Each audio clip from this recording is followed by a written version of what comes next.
ولید ایک نوجوان اور پرجوش سائنسدان تھا۔ وہ ہمیشہ وقت کے اسرار میں کھویا رہتا تھا۔ اس کا چھوٹا سا اپارٹمنٹ عجیب و غریب آلات اور تاروں سے بھرا رہتا تھا۔ کئی سالوں کی محنت کے بعد ایک رات اس کی کوششیں رنگ لائیں اور ایک چمکتی ہوئی مشین نے کمرے کو ایک غیر معمولی روشنی سے بھر دیا۔ یہ اس کی ٹائم مشین تھی، ایک ایسی ایجاد جس کا خواب اس نے برسوں سے دیکھا تھا۔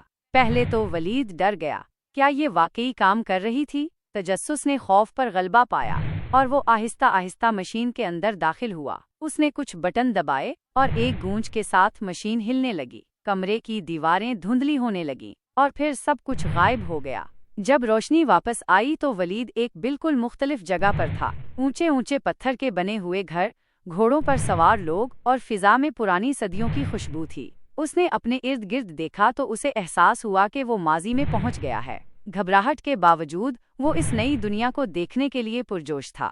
ماضی کی گلیوں میں گھومتے ہوئے ولید نے پرانے زمانے کے لوگوں کے رہن سہن کو قریب سے دیکھا۔ اس نے بازاروں میں گھوم کر ان کی بول چال سنی اور ان کے رسم و رواج کو سمجھنے کی کوشش کی۔ ایک دن اس کی ملاقات ایک بوڑھے دانا شخص سے ہوئی جس نے اسے اس دور کی تاریخ اور کہانیوں سے آگاہ کیا۔ ولید اس شخص کی باتوں میں کھو گیا اور اسے احساس ہوا کہ کتابوں میں پڑھی ہوئی تاریخ کتنی مختلف ہو سکتی ہے۔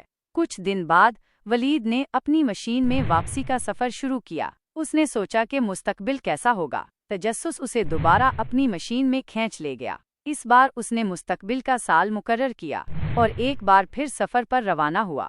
مستقبل کا منظر بالکل مختلف تھا۔ اڑتی ہوئی گاڑیاں، بلند و بالا شیشے کے عمارات اور روبوٹ ہر طرف کام کرتے نظر آ رہے تھے۔ ٹیکنالوجی نے انسانی زندگی کو مکمل طور پر بدل دیا تھا۔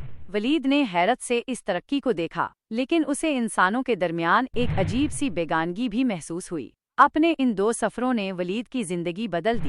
اس نے ماضی کی سادگی اور مستقبل کی پیچیدگی کو اپنی آنکھوں سے دیکھا تھا۔ اسے احساس ہوا کہ وقت ایک دریا کی طرح ہے جو ہمیشہ بہتا رہتا ہے اور ہر دور کی اپنی خوبیاں اور خامیاں ہوتی ہیں۔